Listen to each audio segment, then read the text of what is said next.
Kisah para Rasul.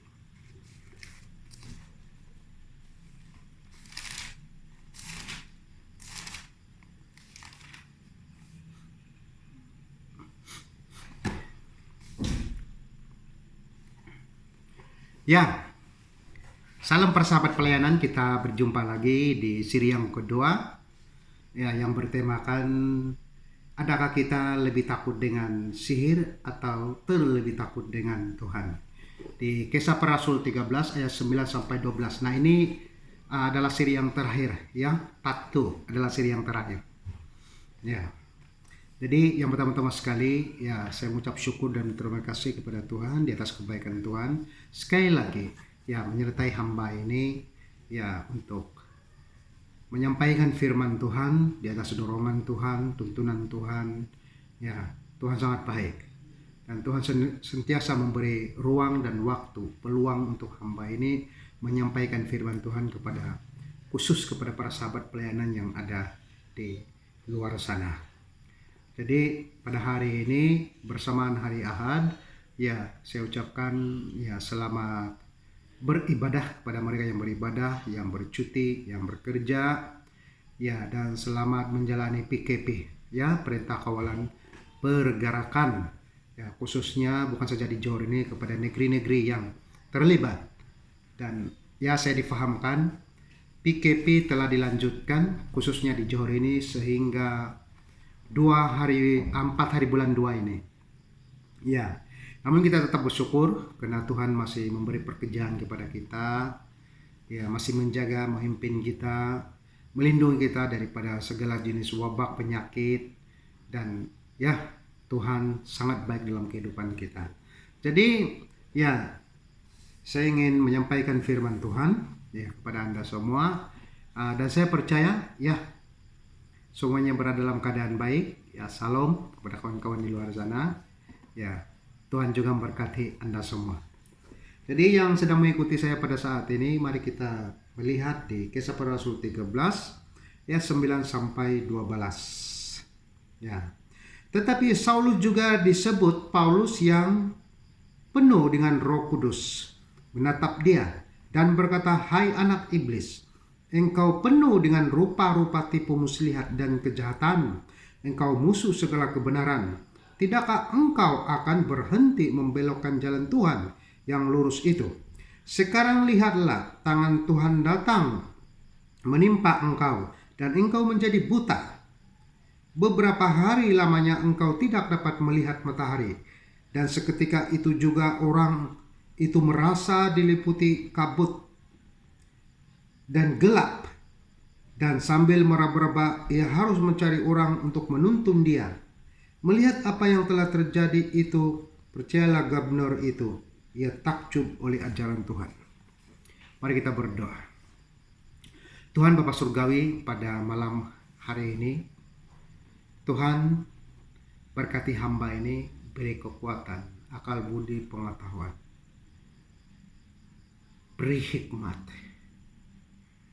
beri karunia-karunia yang terbaik dalam penyampaian firman Tuhan.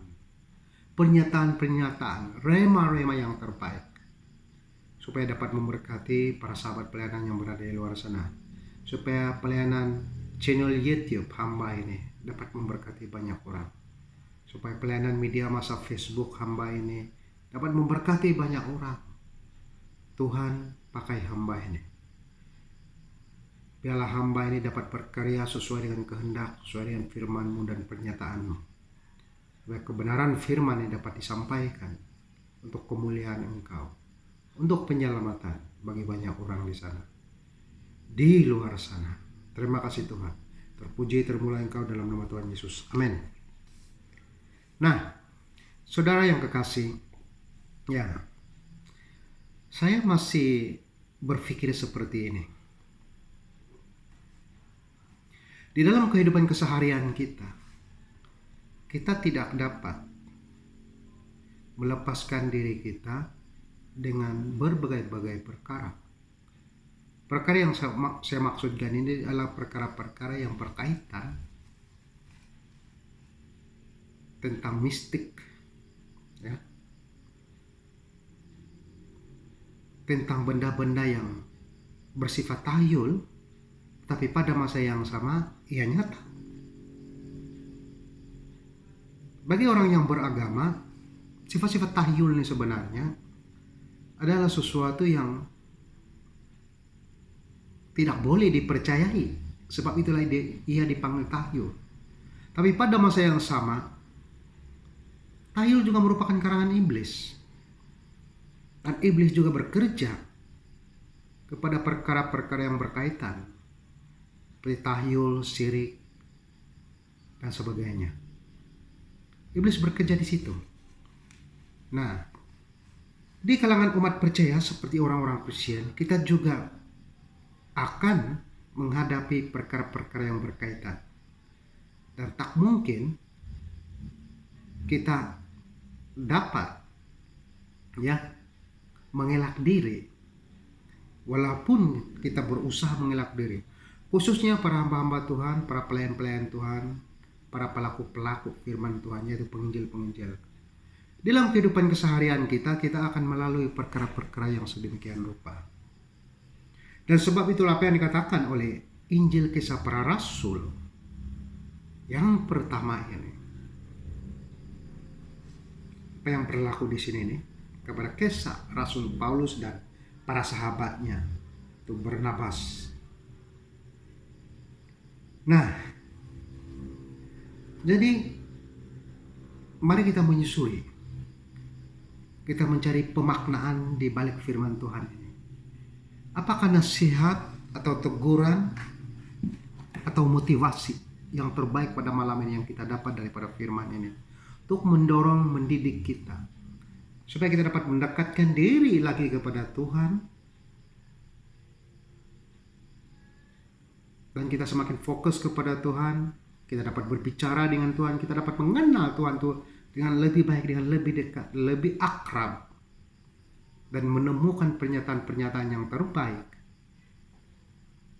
untuk melindungi diri kita, melindungi orang lain, bahkan kita dapat menjalani kehidupan ini dengan sebaik mungkin di dalam kemahakuasaan Tuhan.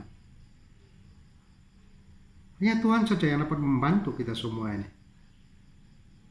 Tiada Tuhan-Tuhan lain, tiada roh-roh lain, tiada kuasa-kuasa lain yang dapat membantu kehidupan kita. Kita dapat menjalani kehidupan kita ini oleh kerana Tuhanlah yang sedang bekerja dalam kehidupan kita, sehingga kita menemukan berkat-berkat yang terbaik karena Tuhan yang telah memimpin kehidupan kita. Mari pada saat ini di Kisah Para Rasul 13 ayat 9 sampai 12, siri yang kedua, siri yang terakhir, yang bertemakan adakah kita lebih takut dengan sihir atau lebih takut dengan setan atau terlebih takut dengan Tuhan. Tetapi Saulus juga disebut Paulus yang penuh dengan Roh Kudus menetap dia dan berkata, "Hai anak iblis, engkau penuh dengan rupa-rupa tipu muslihat dan kejahatan, engkau musuh segala kebenaran. Tidakkah engkau akan berhenti membelokkan jalan Tuhan yang lurus itu?" Ayat 9 dan 10, Yesus menegur.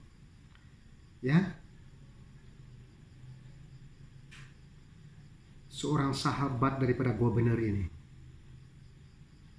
Sebab seperti sedia maklum yang pernah saya jelaskan hari itu, ia merupakan nabi. Ia juga merupakan penyihir. Ini teguran Paulus kepada dia. Di dalam penginjilan ini kita perlu ada keberanian seperti Rasul Paulus. Apabila kita menghadapi tantangan-tantangan daripada iblis. Karena tidak mungkin kita dapat berlembut dengan iblis. Iblis hanya dapat diusir dengan keberanian dan kebenaran. Orang yang berkarunia yang dapat mengusir iblis ini adalah orang-orang yang ditentukan oleh Tuhan.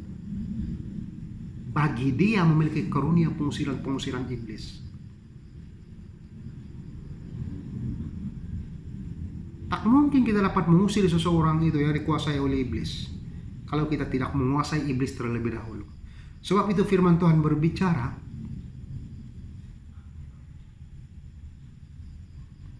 iblis ini yang menguasai manusia ibarat seorang yang kuat.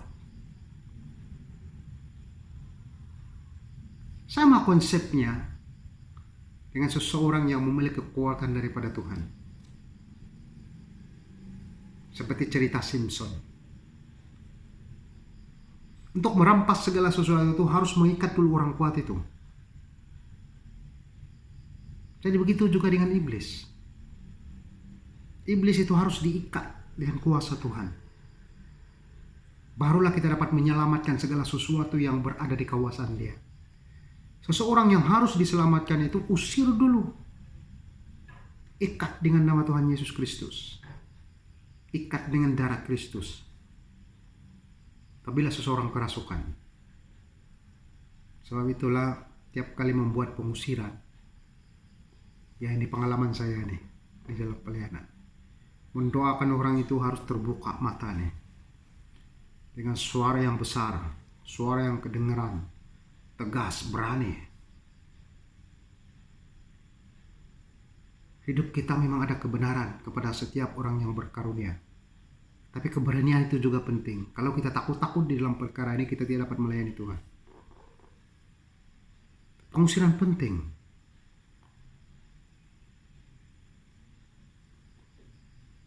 Sesuai dengan pengalaman saya selama lebih 20 tahun dalam pelayanan ini, ada beberapa orang kerasukan yang pernah saya lihat. Mata mereka merah. Mata mereka tajam memandang kepada kita. Seolah mereka ini sedang mencekik. Mau mencekik kita. Mau mencederakan kita. Mau mencakar kita. Mau menggigit kita. Dan sebab itulah perlukan pertama. Hidup seseorang pelayan Tuhan atau hamba Tuhan yang memiliki karunia pengusiran roh jahat. Pertama harus benar.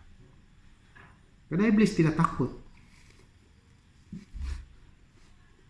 Siapapun kita, segagah manapun kita, sehebat manapun teologi kita, pengertian kita tentang agama Kristen.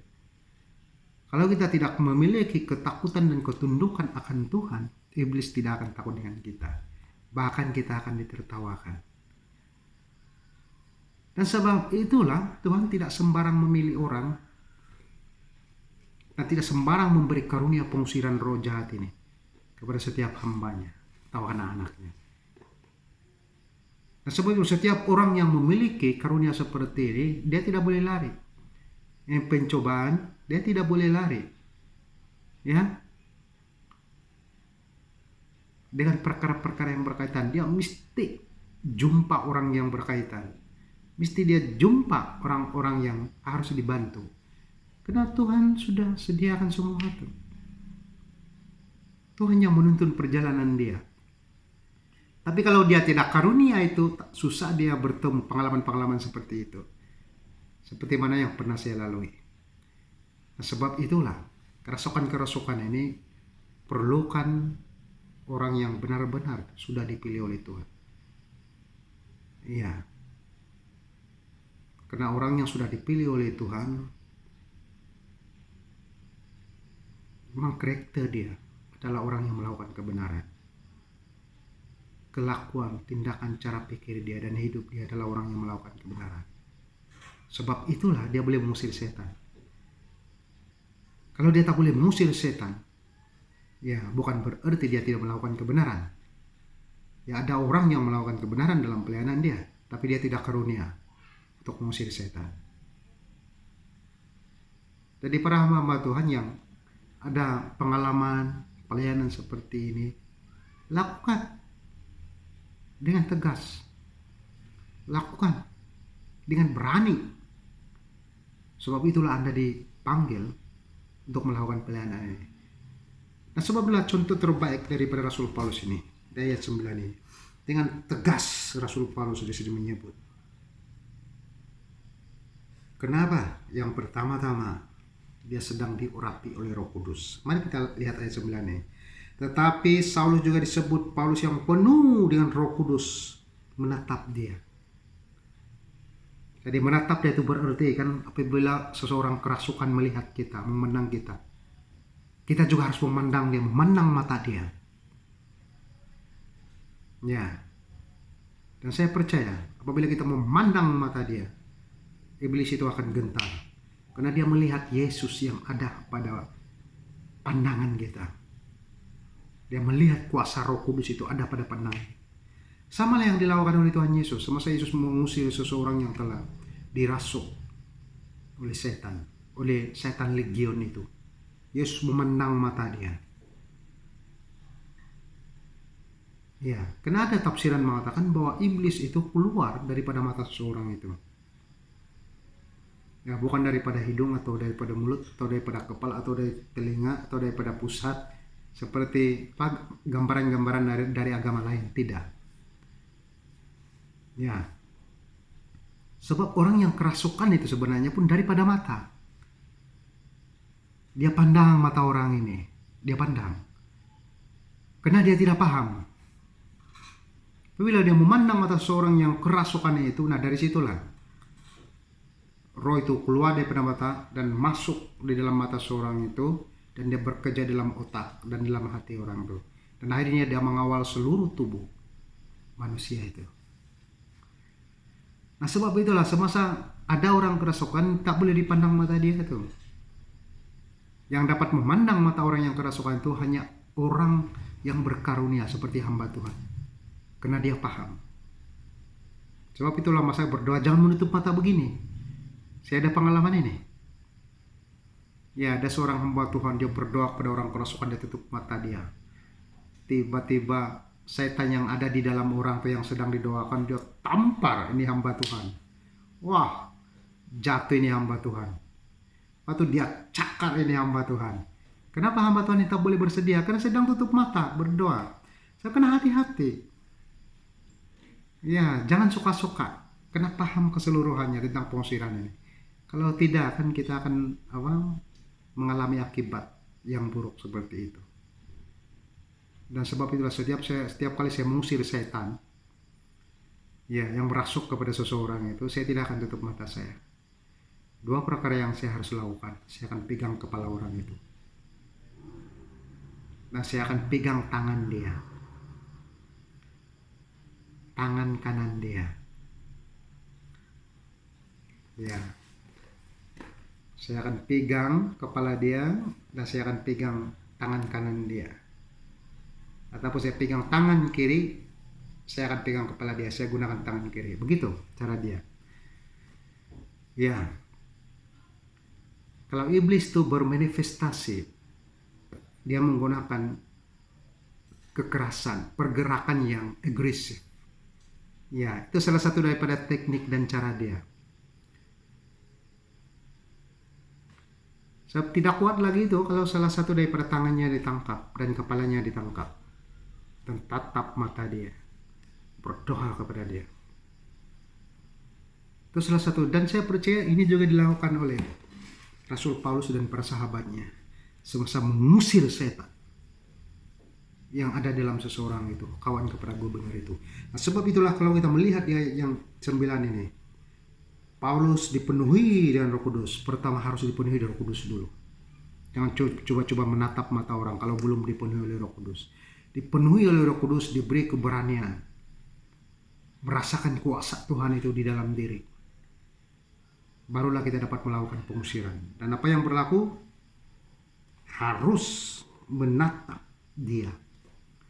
Ya, mata ini jangan tertutup, menatap, lihat mata dia. Ayat 10. Dan berkata, hai anak iblis. Nah, ini ucapan doa ini. Itu bukan perkataan biasa, ucapan doa ini. Hai anak iblis, engkau penuh dengan rupa-rupa tipu muslihat dan kejahatan. Engkau musuh segala kebenaran. Tidakkah engkau akan berhenti membelokkan jalan Tuhan yang lurus itu? Paulus tidak memarahi si tukang sihir di sini, tapi dia memarahi iblis yang ada di dalam si tukang sihir itu. Nah, sebab itulah kita yang dipakai oleh Tuhan ini, para umat Kristen, anak-anak Tuhan ini, kenapa dipanggil anak-anak Tuhan? Sebab kita di pihak Tuhan. Kita di pihak Bapa kita di surga. Apabila kita menjadi anak-anak Tuhan, tak mungkin kita menjadi anak-anak iblis. Anak-anak iblis tidak boleh memakai kita dalam pekerjaan dia. Tapi kenapa Rasul Paulus memanggil orang itu anak iblis? Sebab dia dipakai iblis. Itu salah satu doa pengusiran. Hai anak-anak iblis. Jadi anak-anak iblis ini luas maksud dia ini. Iblis ini bukan satu, syaitan ini bukan satu. Dia jadi hantu jembalang, dia jadi hantu ini, hantu itu dan sebagainya. Sebab itulah dipanggil iblis. Anak iblis. Kalau ia dipanggil anak iblis, berarti dia ada bapak iblis. Ada datuk iblis, ada nenek iblis.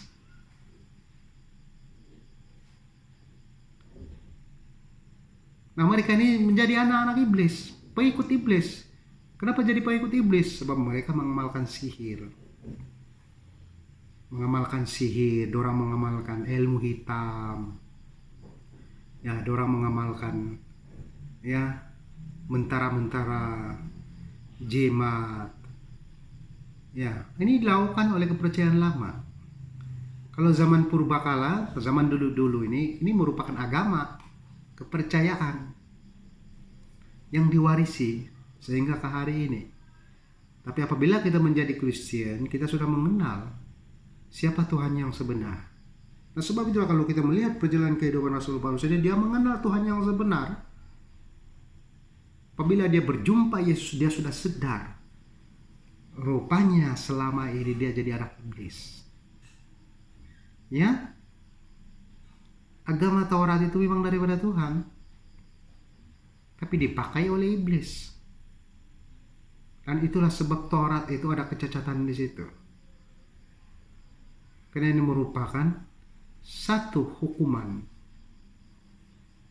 karena kutukan. Terbentuknya hukum hakam itu karena kutukan. Nah, dosa ini dipandang bagaimana? Dosa ini dipandang bukan karena kita telah melanggar aturan Tuhan. Tapi dosa ini harus dipandang dengan lebih dalam lagi. Ada dosa yang berada di alam roh. Yang harus kita sadar, dosa yang berada di alam roh.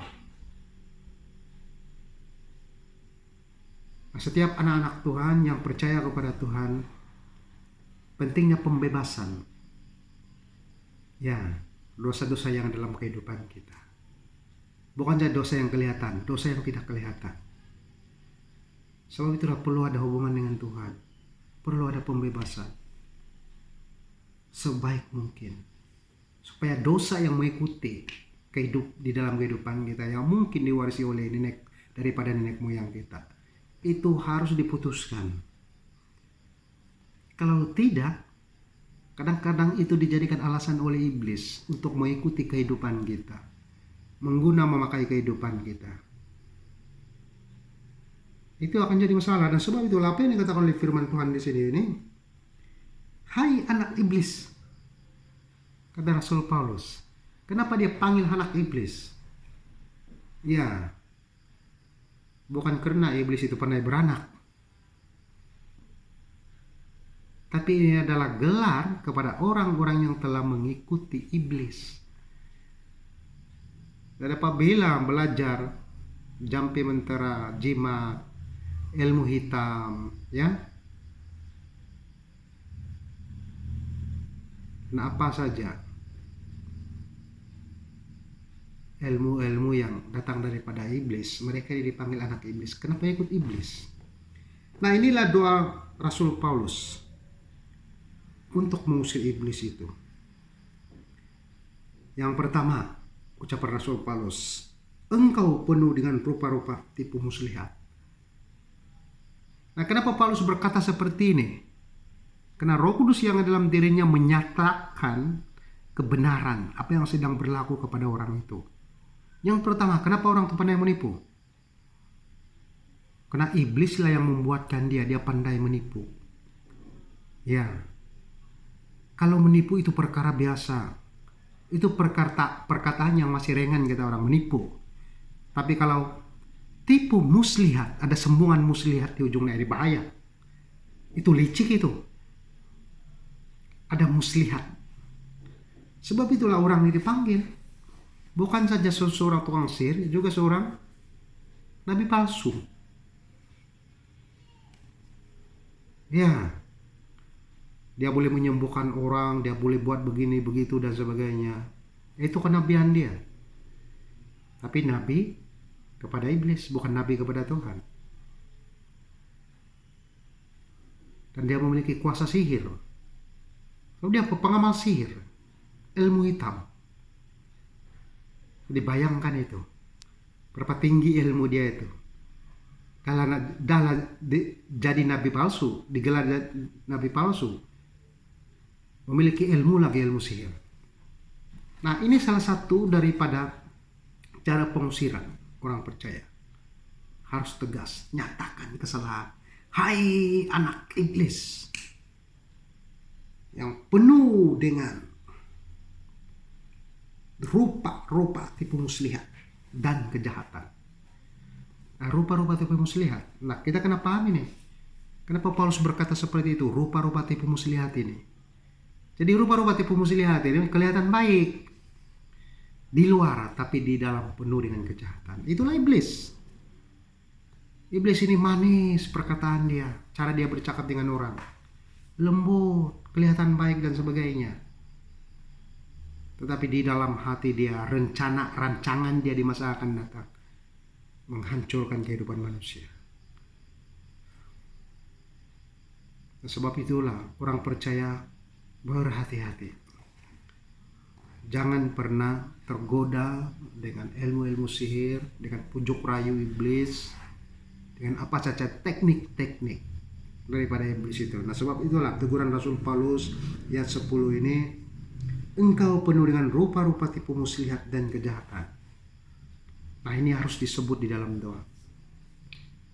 Ya, menyatakan kebenaran. Supaya iblis itu tahu, oh rupanya dia tahu saya begini. Saya dipenuh dengan rupa-rupa tipu muslihat. Penuh dengan teknik-teknik kotor.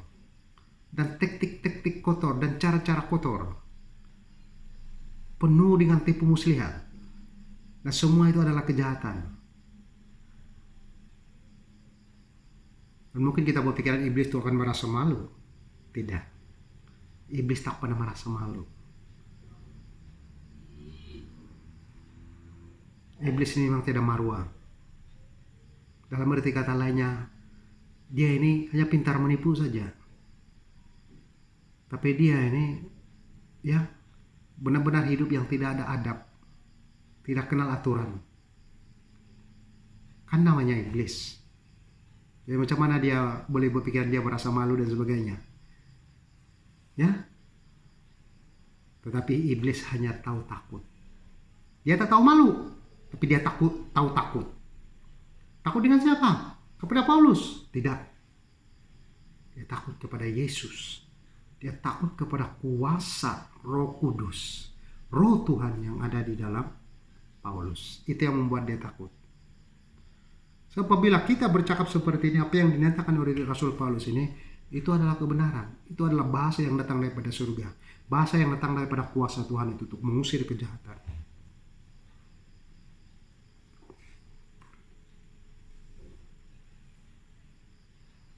Engkau musuh segala kebenaran. Engkau musuh segala kebenaran. Tidakkah engkau akan berhenti membelokkan jalan Tuhan yang lurus itu? Jadi iblis ini adalah musuh segala kebenaran. Sebab bila tipu muslihat ini hanya iblis saja yang boleh menggunakan itu. Iblis ini musuh segala kebenaran. Tak mungkin iblis bertobat. Kalau iblis sudah bertobat,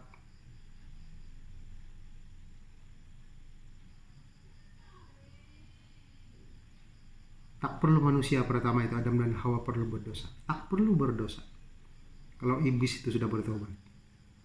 Karena iblis tak pernah bertobat. Dan sebab itulah dia ingkar akan perintah Tuhan. Dan sehingga ke hari ini tak mungkin iblis bertobat. Dan itulah pekerjaan iblis. untuk menghanyutkan manusia, untuk menarik manusia, menjadikan manusia seperti topi dan kasutnya, untuk bersama-sama dengan dia masuk dalam neraka. Jadi bayangkan, ini sangat menyedihkan kehidupan orang percaya. Kalau perkara ini berlaku dalam kehidupan kita dan berjalan dalam kehidupan kita, itu semua perlu diusir. Roh-roh yang sedemikian rupa. Jadi roh yang sedemikian rupa ini sedang berlaku dalam kehidupan manusia. Rupa-rupa tipu muslihat yang berbentuk kejahatan. Dan semua itu adalah musuh kebenaran. Musuh kebenaran. Iblis itu adalah musuh kebenaran. Sebab itulah iblis tidak mendapat tempat di surga. Nanti dapat pengampunan daripada Tuhan. Bersyukur kita yang mendapat tempat di hati Tuhan. Manusia yang dipilih. Kita layak memanggil dia Bapa. Ya Aba, ya Bapa. Kita layak untuk diselamatkan. Kita diberi peluang. Banyak peluang Tuhan beri. Selagi kita hidup ini banyak peluang Tuhan beri. Nah, sebab itulah secara pribadi firman Tuhan ini menegur kita. Iblis itu ada di mana-mana. Cuma berbeza caranya, rupa dan bentuk dia. Di zaman Paulus ini berbentuk sihir. Tapi di zaman ini bukan berbentuk sihir lagi. Ya, mungkin berbentuk sikap, karakter. Iblis ada di situ. Cara pikir, cara bercakap, cara menjalani kehidupan. Ya, kelihatan normal, oke, tapi di dalam otak bermacam-macam kejahatan. Ya, itu salah satu daripada sihir yang sedang berlaku dalam kehidupan kita. Itu datang daripada iblis, itu semula jadi. Orang yang memikirkan perkara-perkara yang jahat ini kan itu merupakan sihir yang datang daripada iblis. Walaupun orang itu tidak mengamalkan sihir, tapi ada kejahatan dalam kehidupan dia, di dalam hati, pikiran dia, cara dia bertindak. Ya, hati-hati. Dia sebahagian daripada anak-anak iblis. Nah, sebab itulah firman Tuhan ini menegur kita pada malam hari ini, supaya rupa-rupa tipu muslihat itu yang akan menjadi kejahatan itu harus dibuang dalam kehidupan kita, karena dia adalah musuh kebenaran. Dan kita harus berusaha meluruskan jalan Tuhan dan keselamatan bagi banyak orang. Saya percaya banyak orang berpengalaman seperti ini. Kita menginjil orang, tiba-tiba ada seorang kawan datang merosakkan nama kita. Kita sedang meluruskan jalan Tuhan, meluruskan Injil itu untuk memberitakan kabar baik kepada orang. Tapi datang kawan-kawan daripada gereja lain. Oh, kamu jangan ikut dia, jangan percaya dia. Dia ini begini begitu. Coba kita imagine. Dia kerasukan tak? Kerasukan. Iblis itu yang sedang bermain di dalam pikiran mereka. Walaupun mereka ini orang gereja, tapi bila mereka berpikiran seperti itu, merosakkan gereja lain, merosakkan orang lain, membengkokkan jalan kebenaran yang orang lain sampaikan, hati-hati. Sihir ini luas maksud dia. Bukan karena orang yang telah belajar sihir ilmu hitam saja. Orang yang sedang duduk dalam gereja, sedang berkhutbah, sedang menjalankan pelayanan. Tetapi apabila dia memiliki iri hati dan sakit hati kepada seseorang, percayalah itu juga merupakan sihir yang iblis letak di dalam hati, dalam pikiran seseorang. Nah, pertanyaannya sekarang ini, siapakah yang kita lebih takut? Kita lebih takut kepada Tuhan atau takut dengan iblis? Kalau kita takut dengan Tuhan, itu berarti kita harus meluruskan jalan Tuhan di muka bumi ini. Karena kita takut dia, meluruskan jalan dia, memberitakan kabar baik, kebenaran kepada banyak orang. Tapi kita lebih takut kepada iblis.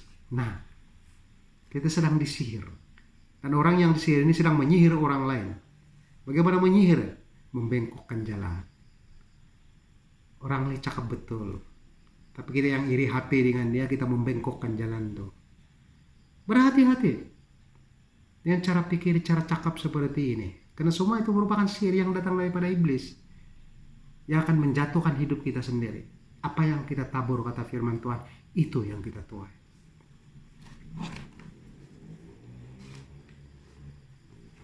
Ayat 11. Sekarang lihatlah, tangan Tuhan sedang menimpa engkau, dan engkau menjadi buta. Beberapa hari lamanya engkau tidak dapat melihat matahari. Dan seketika itu juga orang itu merasa diliputi kabut dan gelap. Dan sambil meraba-raba ia harus mencari orang untuk menuntun dia. Kenapa pernyataan Rasul Paulus dijawab? Adakah dia mau orang itu buta? Tidak. Kita tidak benarkan, Tuhan tidak membenarkan kita berdoa untuk kecelakaan orang lain. Bahkan Tuhan mengajar kita berdoa untuk kebaikan untuk orang lain. Orang yang buta harus dapat melihat, orang yang sakit harus disembuhkan. Tapi jangan salah tafsir tentang perkara ini. So, apa yang dikatakan oleh Rasul Paulus ini adalah pernyataan daripada Tuhan itu sendiri. Tuhan itu sendiri yang mau orang si penyihir ini jadi buta. Kenapa Tuhan buat begitu? Untuk membuktikan kekuasaan Tuhan, bahwa Tuhan boleh mengalahkan sihir dia, mengalahkan setan yang sedang memakai dia. Bolehkah setan berbuat apa-apa kepada anak dia ini? Kalau kita melihat daripada cerita ini, setan tak boleh buat apa-apa. Melainkan setan keluar, lari lintang pukang, meninggalkan orang ini. Karena dia takut dengan siapa? Bukan dengan Rasul Paulus, tapi takut dengan Tuhan.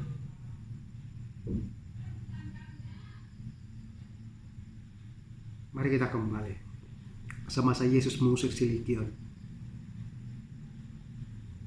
Hai anak Allah yang maha tinggi, kata si Legion setelah dia melihat Yesus.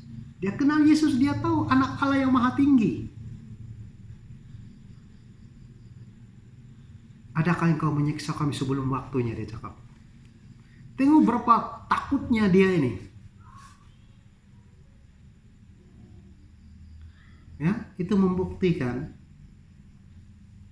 Tuhan belum menyiksa mereka. Karena apa? Mereka harus menghadapi penghakiman. Dan saya percaya mereka tak perlu dihakimi lagi. Terus buang dalam neraka. Tiada apa yang perlu dihakimi. Terus dihukum. Iblis ini perlu dihukum seperti itu.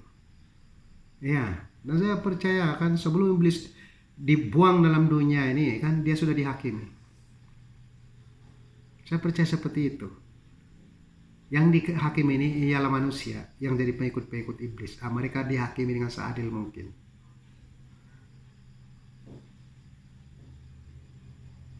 Dan sebab itulah iblis itu ketakutan. Adakah kami dihukum sebelum waktunya, dia cakap. Apa kata Yesus? Tidak. Belum waktunya. Dan aku hanya mengusir kamu. Lebih kurang seperti itu maksud dia. Keluar kau daripada orang ini. Dan saya percaya iblis yang ketakutan di masa Rasul Paulus mengusir iblis ini, mereka keluar daripada orang itu. Dan sebab itulah orang itu buta. Ya, iblis tak boleh berbuat apa-apa untuk menangkis kuasa Tuhan itu, untuk membutakan si penyihir ini. Jadi mari kita berpikiran pada saat ini. Setiap doa yang kita ucapkan adalah doa yang berasal dari pimpinan Tuhan itu sendiri. Kalau doa kita berasal daripada pimpinan Tuhan itu sendiri, itu adalah kebenaran, walaupun kelihatannya, kedengarannya buruk. Kita jangan lupa ini. Rasul Paulus sedang bercakap dengan orang jahat ini yang dipakai iblis. Iblis itu tak dapat dibutakan karena dia roh. Dia hanya dapat diusir saja. Tapi yang dibutakan ini yang anak dia nih, yang ikut-ikut iblis ini. Kenapa perlu dibutakan? Harus dididik, diajar supaya dia sadar. Rupanya jimat-jimat dia selama ini tiada kuasa, tiada power. Rupanya iblis ini terlalu kecil di hadapan Tuhan. Bahkan tak boleh berbuat apa-apa. Dan sebab itulah iblis kalah di situ. Lari lintang pukang. Nah, saya mau berbicara tentang pengusiran yang dilakukan oleh orang percaya. Kalau iblis sudah bercakap dalam hati kita, dalam pikiran kita, apapun dalam keluar daripada mulut kita, hembuskan. Katakan kepada individu itu yang telah dirasuk, yang sedang melakukan pekerjaan iblis. Tengking dalam nama Tuhan Yesus. Ya, kalau Tuhan tuh berkata, butalah engkau pada hari ini. Katakan, butalah engkau pada hari ini. Tuhan mau membuktikan kekuasaan dia. Kalau Tuhan boleh membuta seseorang, Tuhan juga boleh memberi penglihatan kepada seseorang. Itu cara Tuhan mendidik. Bukan berarti Tuhan sedang menghukum.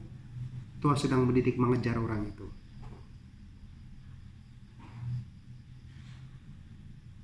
Dan saya percaya akhir daripada cerita ini, ya, si tukang sihir itu telah bertobat dan dapat melihat kembali. Dan kalau Anda mau tahu semua, Rasul Paulus ini pernah jadi buta untuk seketika waktu.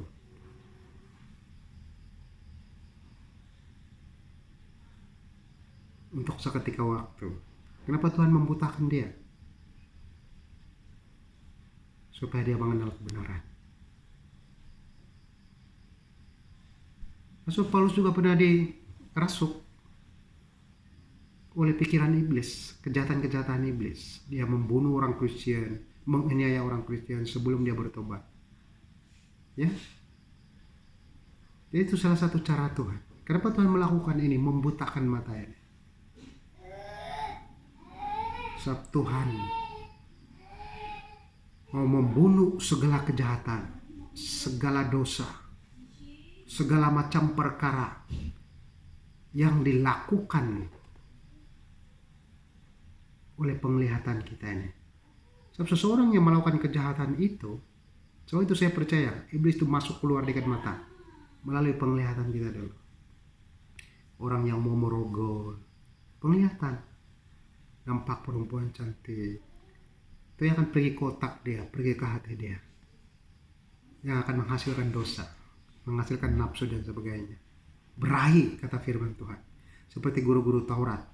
Mereka berahi melihat perempuan-perempuan di zaman mereka. Itu datang daripada iblis semua, itu kerasukan, itu bahaya itu. Sebab itulah perintah Tuhan Yesus. Sebelum engkau melakukan kejahatan, merogol seseorang atau melakukan apa saja terhadap perempuan, baru engkau membayangkan, memikirkan kamu sedang berzina dengan dia dalam hatimu. Aku berkata pada hari ini, kau sudah berzina dengan dia. Kau sudah melakukan dosa. Itu datang dari mana itu? Penglihatan. Penglihatan pergi ke hati. Itu yang membuatkan orang berdosa. Sebab ini mata ini harus dijaga. Kalau matamu terang, teranglah seluruh hidupmu.